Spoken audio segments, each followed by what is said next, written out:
Welcome, welcome, welcome to the Uncanny Valley podcast. Great to be here. Today, we're embarking together on a fascinating journey. We're diving into a world you might think you know inside and out, a world filled with familiar characters and plots.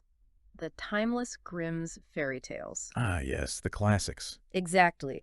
Now, for anyone familiar with the psychological concept of the uncanny valley, you'll know it's that unsettling feeling we get when something looks almost, but not quite human. Right, that slight distortion, that near-perfect mimicry that triggers discomfort instead of, recognition or warmth. Precisely. And today, we're applying that very lens to these beloved, yet often surprisingly unsettling stories. We'll be looking for those moments where the familiar becomes just a little too unfamiliar. Or where human characteristics pop up in non-human forms in ways that are, well, deeply unsettling. Or maybe even more disturbingly, where human nature itself reveals its most distorted, its most grotesque side, that inherent sense of unease. That's exactly what we're zeroing in on today. Indeed. And it's worth remembering where these came from. These tales, originally published by Jacob and Wilhelm Grimm in 1812 and 1814, are the foundational Grimm's fairy tales. Yeah. We're specifically drawing from the English translations by Edgar Taylor and Marion Edwards. Mhm. And it's vital to remember, like you said, when these stories first appeared, they weren't really bedtime stories as we think of them now. No, not at all. They were serious scholarly works, a really careful effort to preserve German cultural history and folklore, meticulously collected from oral traditions. And yet something truly remarkable happened, didn't it? And perhaps in its own way, a bit uncanny. Mm-hmm.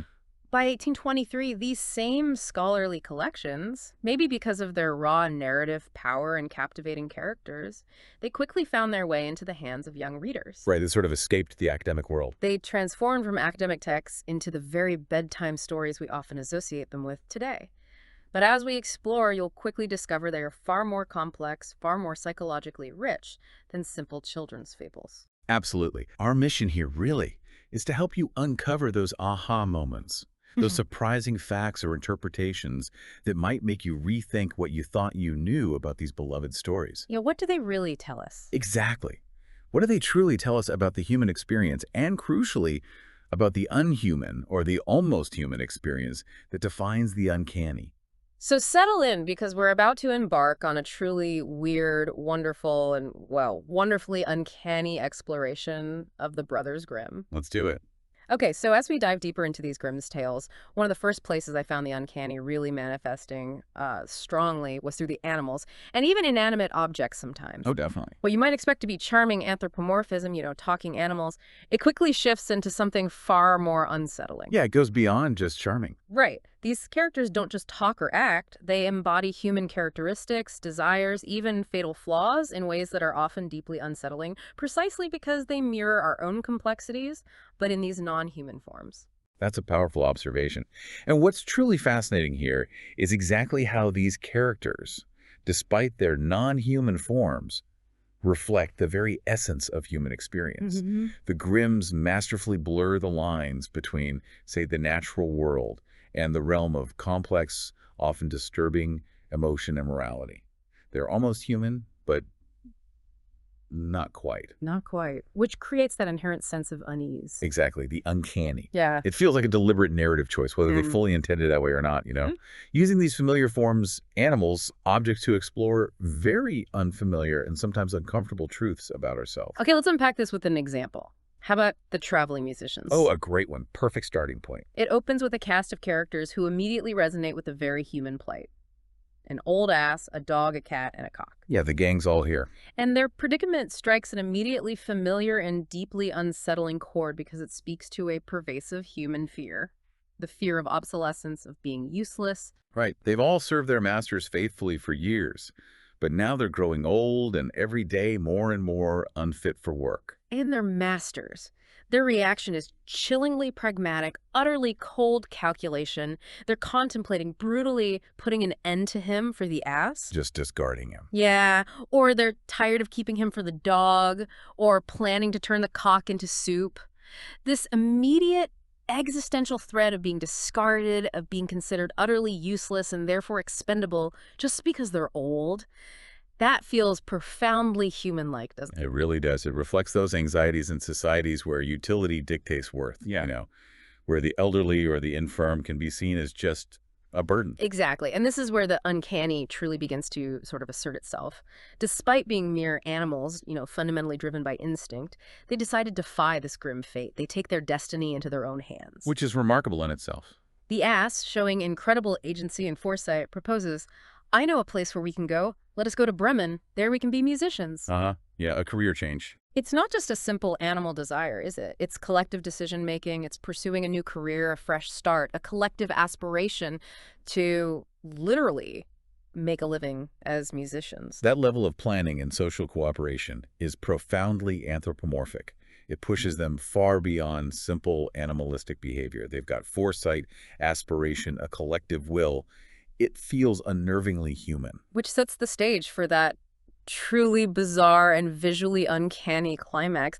They stumble upon a robber's house, right? Yep. And rather than flee or, meekly surrender, they devise this ingenious and utterly unnatural strategy to scare them away. You have to picture the scene. It's quite the image. The ass stands on the window, the dog clambers onto the ass, the cat precariously balances on the dog. And the cock perches right at the very top on the cat.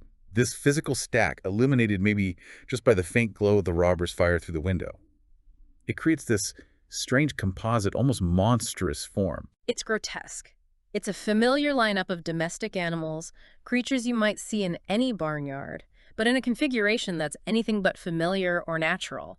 It's domesticity twisted into something bizarre. An unsettling visual that immediately evokes that feeling of something being profoundly off. And the uncanniness just culminates masterfully in the robber's distorted perception when he creeps back into the house later. Yes.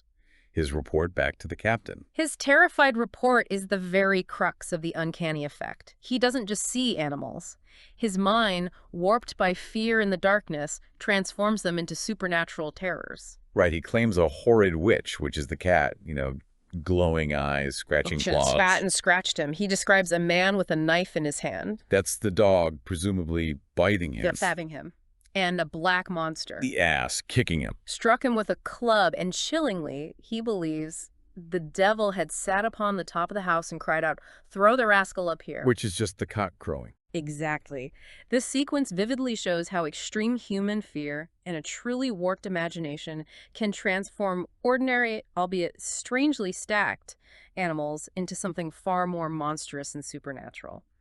The line between reality and terrified delusion just dissolves. Utterly blurs. And what this truly highlights, what makes this tale so relevant to our discussion, is how brilliantly it subverts our expectations of animal roles. Yeah, they're not passive victims. No, these seemingly harmless domestic creatures become this formidable, almost supernatural force through collective cunning and determination.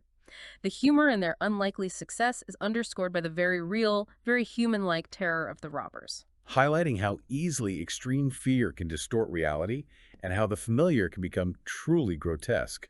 It's a masterclass in psychological manipulation, revealing more about our own anxieties and the malleability of perception than about the creatures themselves. Okay, so from sentient animals to, well, entirely inanimate objects, the straw, the coal, and the bean, this one offers an even more profound and almost absurd sense of the uncanny. Oh, this one is wonderfully weird. Here, we're introduced to three characters who have just narrowly escaped being consumed by an old woman. Right, they've had a near-death experience. And the coal recounts its escape with such dramatic flair.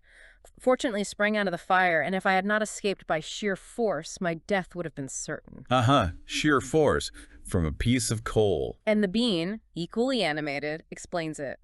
Escaped with a whole skin, but if the old woman had got me into the pan, I should have been made into broth. Again, this intense self-preservation instinct. And the straw lamentably mentions it slipped through her fingers as she destroyed its brethren in fire and smoke.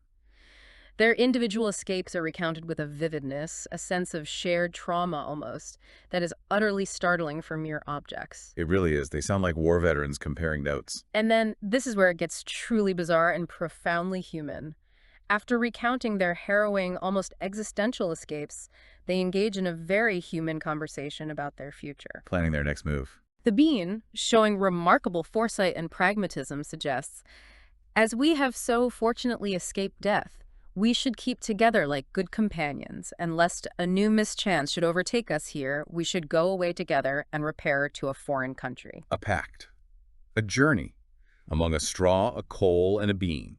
This shared goal, this collective decision-making, the aspiration to emigrate to a foreign country, it's inherently strange, delightfully absurd, and yet, in its very absurdity, incredibly unsettling. It pushes personification to a truly uncanny degree. You momentarily forget these are just, things you find near a fireplace. And their journey is cut short in this tragically absurd, almost farcical manner that feels deeply unsettling because they've been so personified. They reach a brook. The fateful brook. The straw attempts to be a bridge, lays itself across, but began to burn, broke in two pieces, and fell into the stream. Sizzle. Poof, gone. The coal, following closely, slipped after her, hissed when she got into the water and breathed her last, dissolves. Another one bites the dust.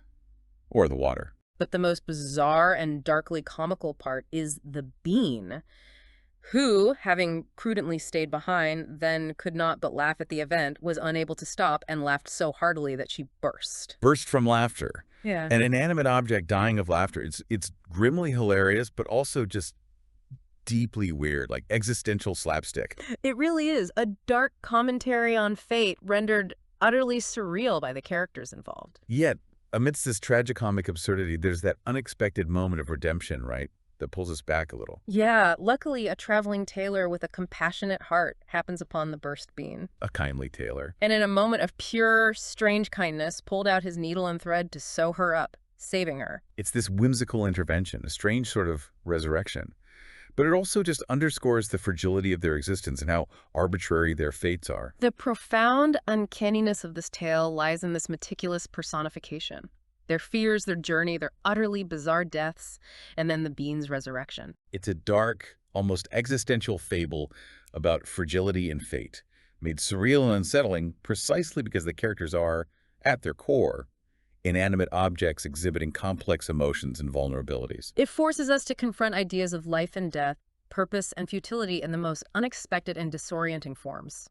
Makes you wonder about the life and everything around you. Yeah, it gives you pause next time you're sweeping the hearth. Okay, if that wasn't unsettling enough, let's talk about the goose girl. Ah, Valletta. Yes, the uncanny here is deeply tied to a speaking talisman and, even more profoundly, that speaking severed head. It's pretty gruesome. The princess's mother, knowing the dangers ahead, gives her daughter a lock of her own hair, a charm that may be of use to you on the road. But it's not just passive protection, is it? No, it actively speaks. Twice, it warns the princess of her maid's bad behavior and the consequences of her obedience with that mournful, prophetic refrain, "Alas, alas, if thy mother knew it, sadly, sadly would she rue it."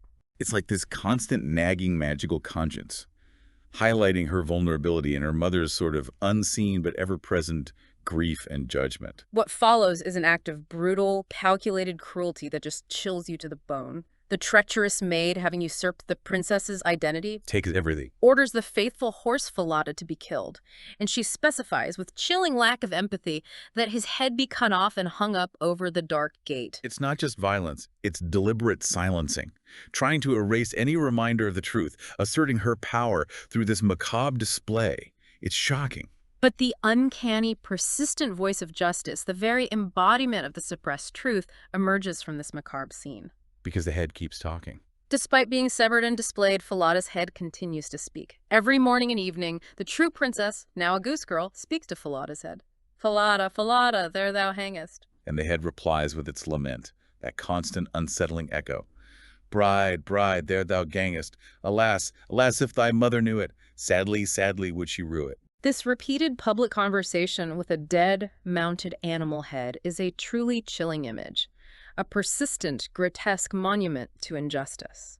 It's a haunting on a very public stage, isn't it? A constant, unsettling reminder of the hidden truth that just refuses to be silenced. And that's why it matters, right?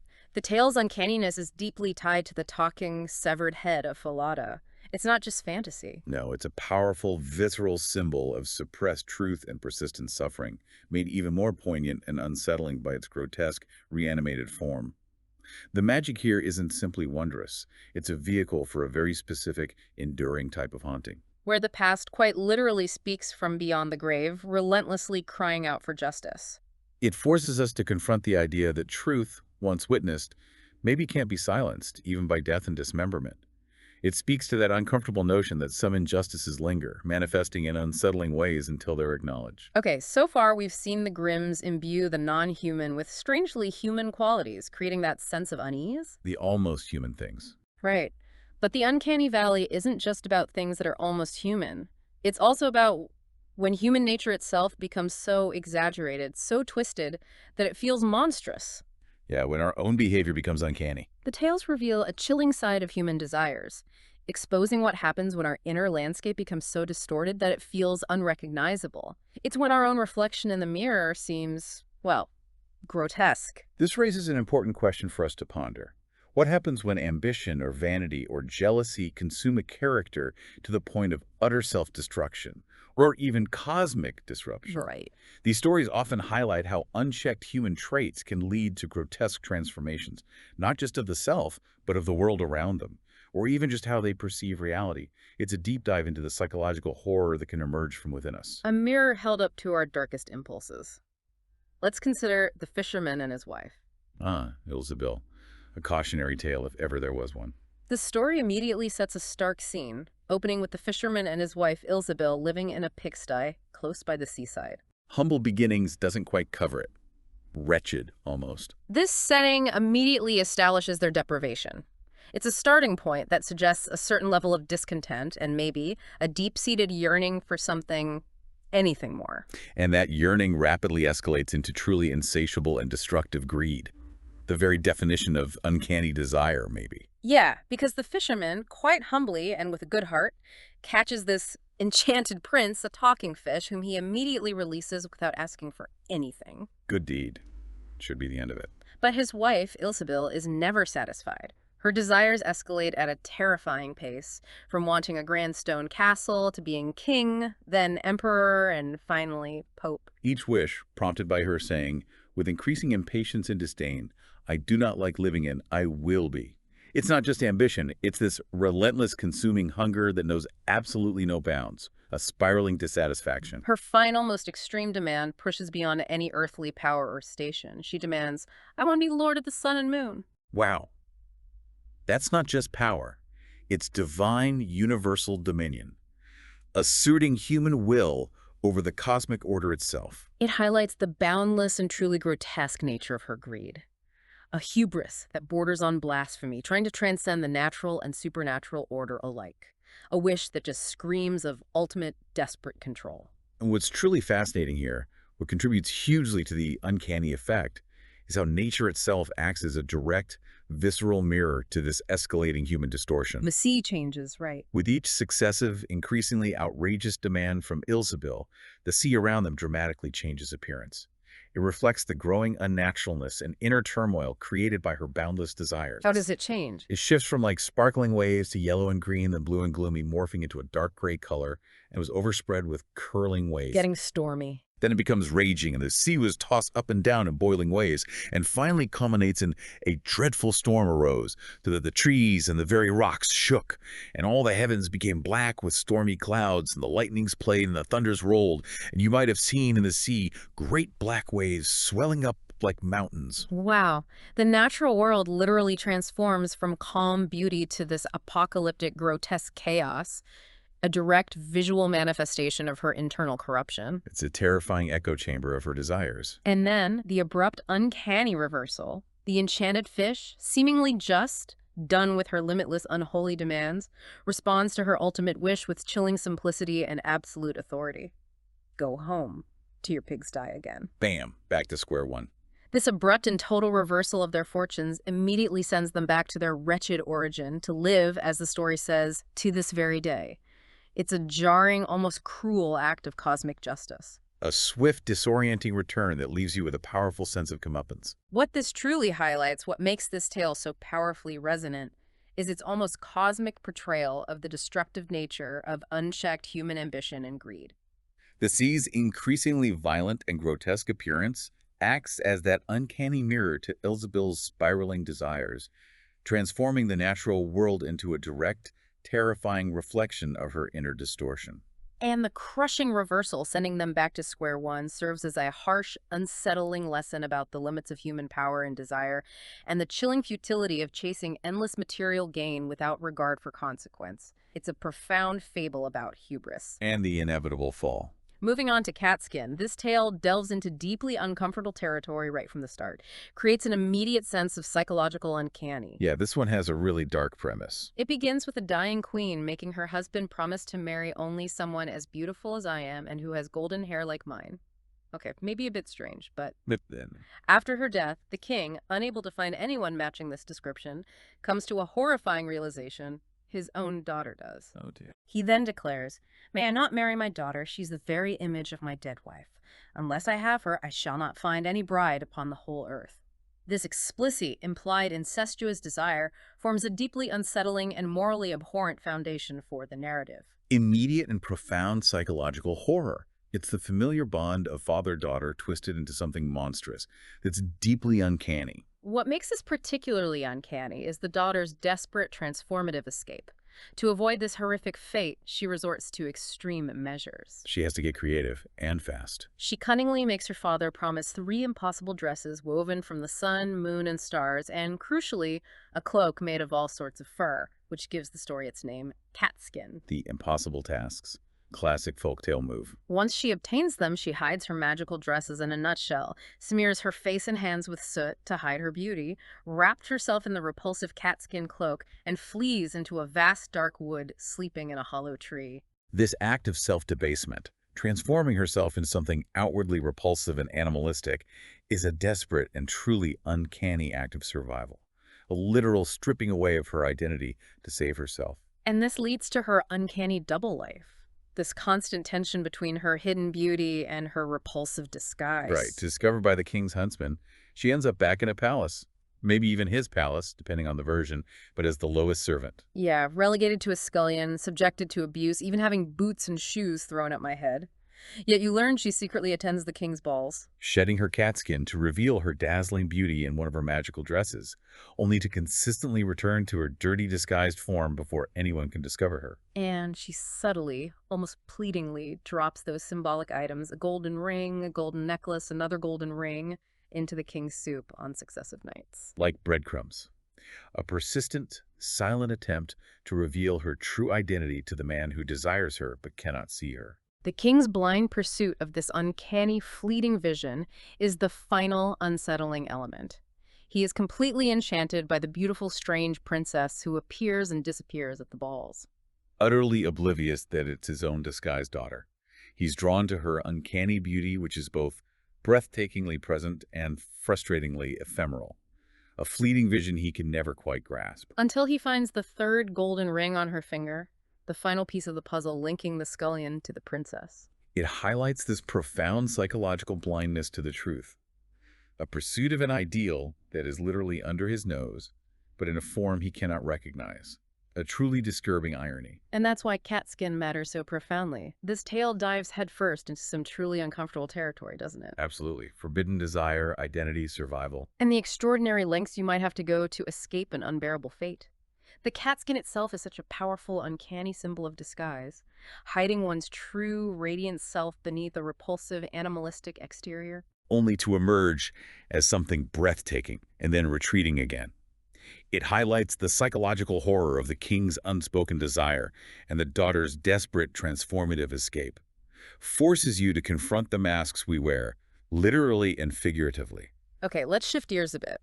These stories often feature magic, but as we've seen, it's not always the sparkly, wish-granting kind you might expect. No, definitely not always helpful or benign. Sometimes it's a force that distorts reality, traps characters, or inflicts unsettling transformations, making the entire world within the tale feel profoundly off. Magic that doesn't just grant wishes, but unravels the very fabric of existence, leaving you disoriented. This raises an important question. How do these magical elements contribute to the uncanny? Well, they don't simply introduce wonder, do they? They take what we perceive as stable and predictable time, identity, physical form, and warp it. Creating a deep sense of disorientation and often a quiet horror. Exactly. It's not about the joy of possibility. It's about that unsettling feeling when the fundamental rules of reality are suddenly suspended or bent, threatening the very coherence of the world. Let's look at Briar Rose, which most people know as Sleeping Beauty. Right, a seemingly straightforward tale, but with deep, uncanny currents. It begins with a seemingly minor detail, an almost arbitrary slight.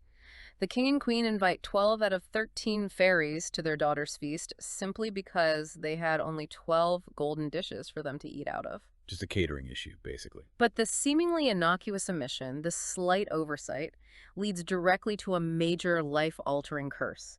It underscores how fragile fate can be, how easily a seemingly trivial act can unleash profound consequences. And the malicious curse itself is chilling in its absoluteness. The uninvited fairy, very angry, curses the princess. The king's daughter shall, in her 15th year, be wounded by a spindle and fall down dead. But a sympathetic 12th fairy, who hadn't given her gift yet, softens the curse. She won't die, but will fall asleep for 100 years. Which, though intended as mercy, creates an even more profound sense of uncanny suspension. It's not death, but a living death. A pause button pressed on an entire existence. Here's where the true pervasive uncanniness of the tale emerges. The entire kingdom frozen in time. The princess inevitably pricks her finger on a hidden spindle. Fulfilling the prophecy. And at that precise moment, the entire kingdom doesn't just pause, it falls into a deep, supernatural sleep.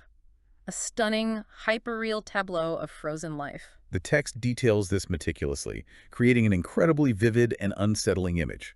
The king and the queen fell asleep too, and the horses slept in the stables, and the dogs in the court, the pigeons on the housetop, and the very flies slept upon the walls. Even the flies. And even the fire on the hearth left off blazing and went to sleep. The jack stopped, and the spick that was turning about with a goose upon it for the king's dinner stood still.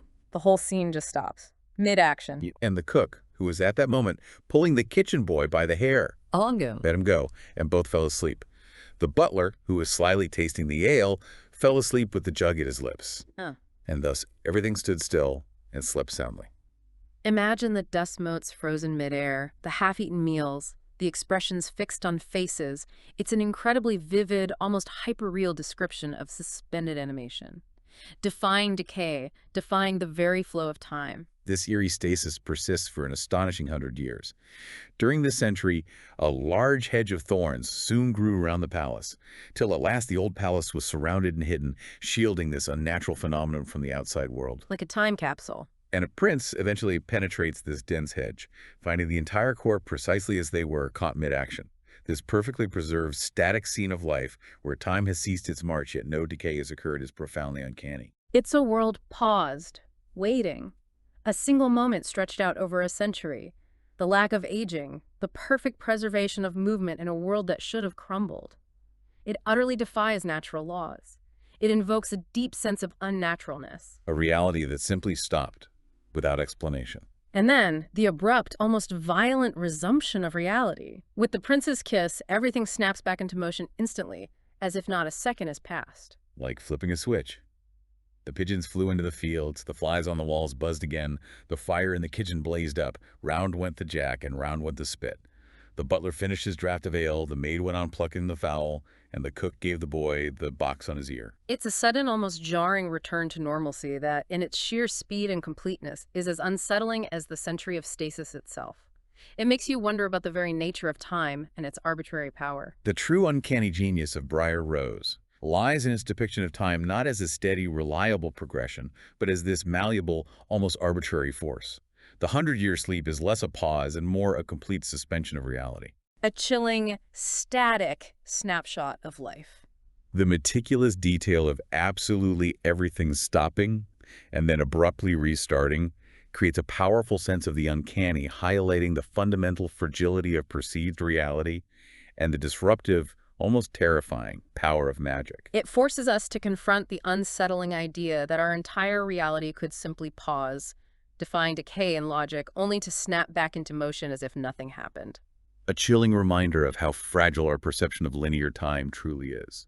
Then there's The Frog Prince, a tale that really puts the uncanny valley concept to the test through visceral repulsion. Yeah, this one is all about discomfort. It begins with a princess losing her golden ball in a well, and a frog retrieves it in exchange for a very specific and highly uncomfortable promise. Let's hear it again.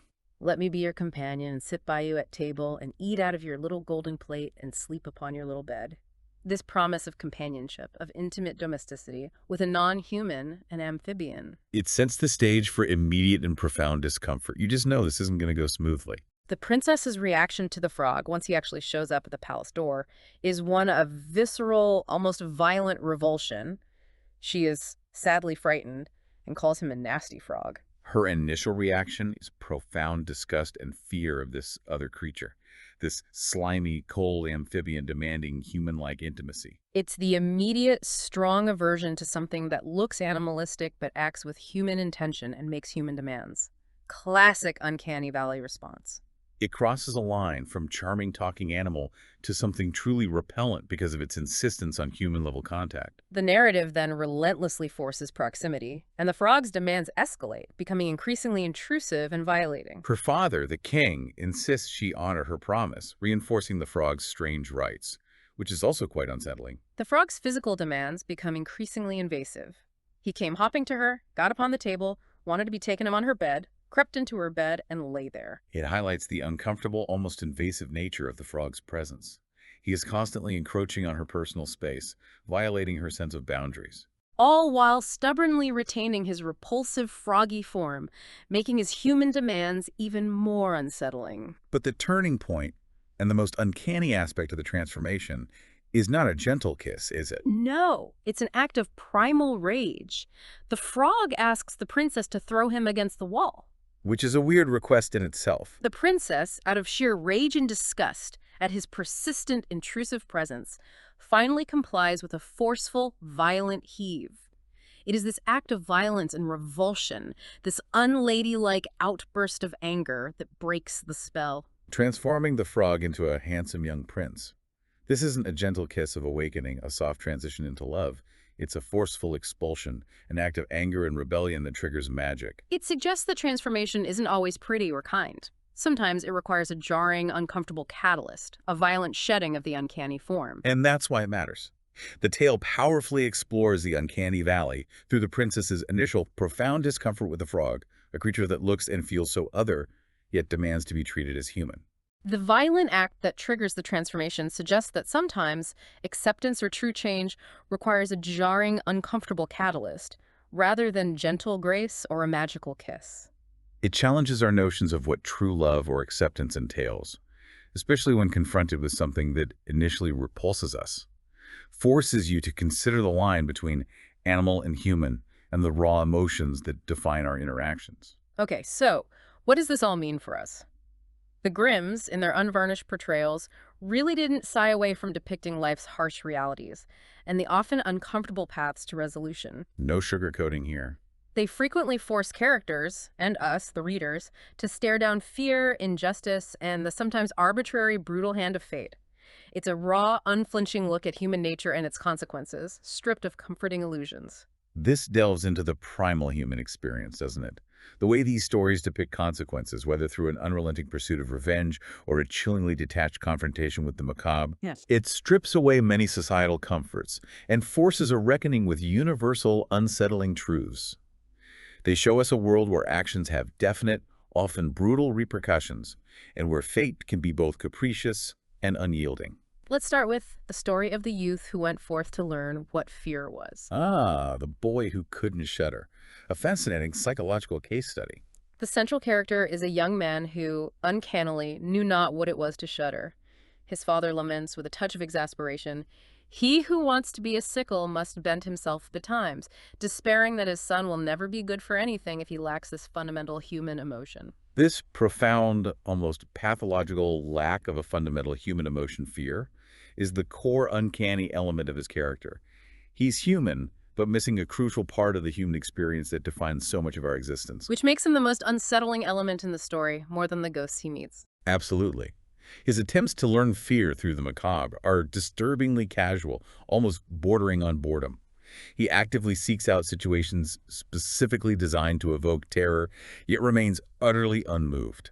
His reactions are pragmatically detached. Like finding those 7 men, hanged criminals, grotesquely learning how to fly. And what does he do? With chilling practicality, he brings them down from the gallows, warms them by a fire, and is merely annoyed when their clothes catch fire because they did not stir and were so stupid. He eventually hangs them back up in frustration, as if they were just broken toys he needed to put away. Later, in the haunted castle, he encounters various spirits and macabre scenes. He complains of being cold and is invited to sit by the fire by something, crying, yeah, how cold we are. He doesn't flinch. Then he plays 9 pins with 9 dead men's legs and 2 skulls. And even complains that the skulls aren't round enough, so he puts them on a turning lathe to make them roll better.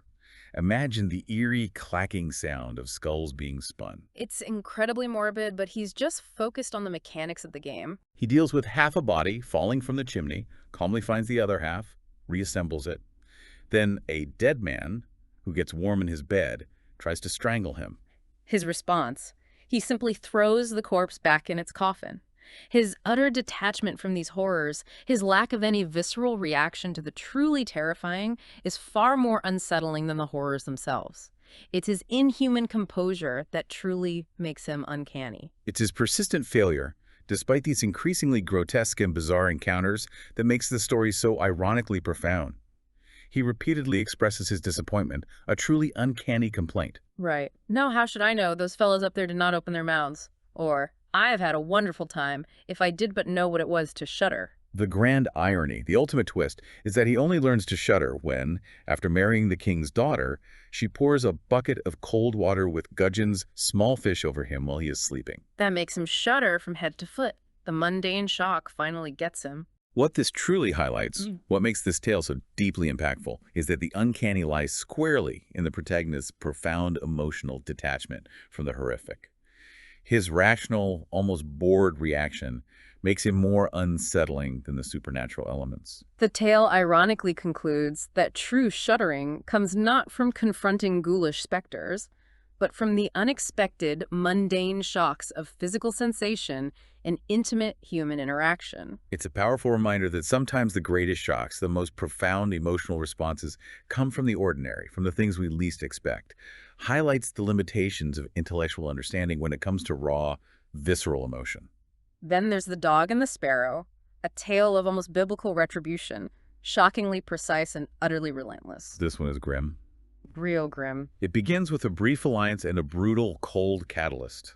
A loyal shepherd's dog, neglected and suffered the greatest hunger, is helped by a resourceful sparrow who pecked you down a piece of meat from a butcher's shop. The small kindness. Their brief companionship is abruptly ended when a callous carter runs over the dog with his cart, killing it instantly.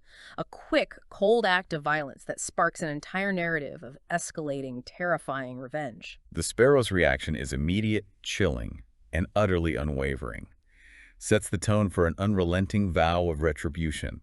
When the carter cries out, "Unlucky wretch that I am," the tiny sparrow replies with a cold, almost divine pronouncement, "Not wretch enough yet." That refrain, "not wretch enough yet," it becomes this mantra for the escalating retribution, a cold, calculated promise of doom delivered by a creature you'd normally consider utterly harmless. It elevates the sparrow from a common bird to an agent of implacable fate. And the retribution is systematic, disproportionate, and terrifying in its precision. The sparrow embarks on a relentless campaign. First, it pecks the bung out of the carter's wine cask, spilling every drop, a blow to his livelihood. Then it targets the carter's horses, pecking them on the head, driving them mad. In his fury to hit the elusive sparrow, the carter repeatedly strikes and, with chilling consistency, kills his own horses. Killed his third horse as he'd done the other two. Each time, the sparrow reiterates with that almost bored certainty, "not wretch enough yet." Upon reaching the carter's home, it doesn't relent. It brings thousands of birds who descend like a plague, eating all the corn in the loft, destroying his sustenance. Finally, the sparrow fulfills its cold promise, enters the carter's bedroom, and pecks out the carter's brains, resulting in his gruesome death. It's an escalating horror driven by a creature you would never perceive as capable of such calculating cruelty. What this truly highlights, what makes this tale so unnerving, is that it showcases an almost divine, terrifying form of retribution.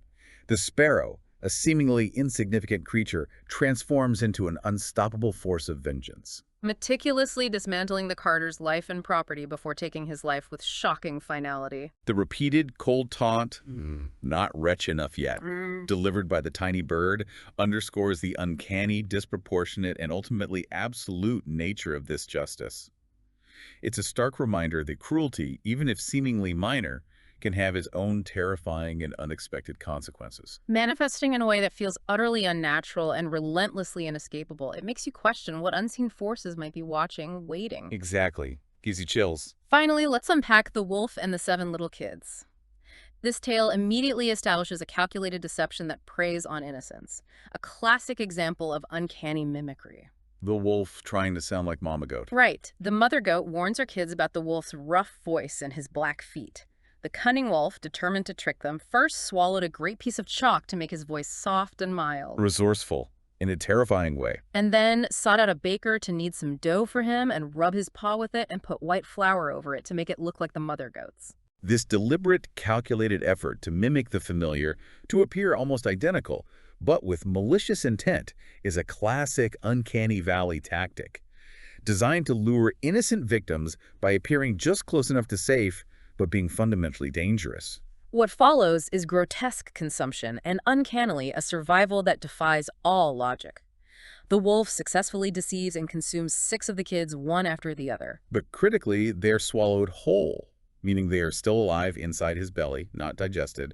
This detail is key. It immediately sets up the unsettling possibility of survival within the belly of the beast, a grotesque temporary refuge. Only the youngest, hidden in a clock case, escapes this monstrous maw. And then the visceral rescue and crude, almost ritualistic justice.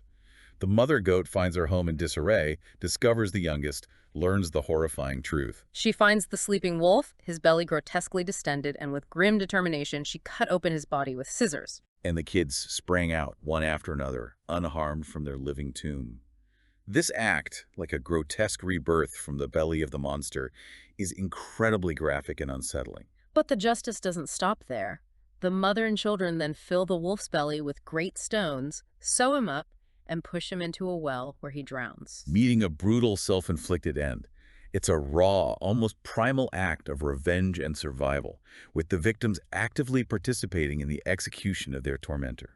What this truly illuminates is that while this tale is a raw depiction of predator and prey, the specific details elevated to the profoundly uncanny. The children's survival inside the wolf's belly and their subsequent active participation in his brutal demise, filling him with stones, present a world where even the most vulnerable characters enact harsh, visceral justice. It plays with themes of consumption, escape, and violent retribution in a way that resonates with primal fears, leaving a lasting impression of the unsettling nature of survival and the lengths to which beings will go to secure their existence. Even embracing the grotesque to achieve justice. Phew. What an incredible and sometimes deeply unsettling journey we've taken today through the pages of Grimm's fairy tales. It really has been. We've seen how these seemingly simple stories are anything but simple. Consistently pushing the boundaries of the familiar into what we've called the uncanny valley. Indeed. The Grimms, whether consciously or not, reveal a fundamental truth.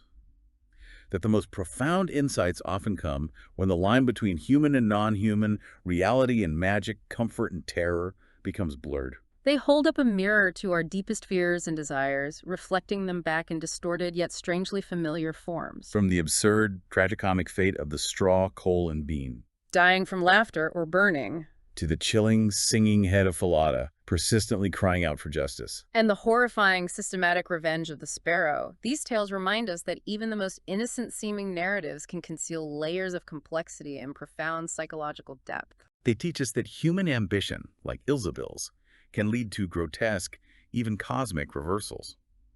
And that true shuddering might be found not in confronting ghoulish specters, but in the unexpected, mundane shocks of physical sensation, like the boy who couldn't fear. These stories resonate because they tap into universal anxieties about control, identity, and the sometimes brutal consequences of our actions or the actions of those around us. Absolutely. They stick with you. So next time you open a book of fairy tales or encounter a story that feels just a little bit off, remember the Uncanny Valley podcast. Ask yourself, what unexpected truths might be lurking in the shadows of the familiar? What hidden depths are waiting for you to explore? Thank you for joining us on this exploration into the unsettling. This has been the Uncanny Valley podcast. Thanks for listening.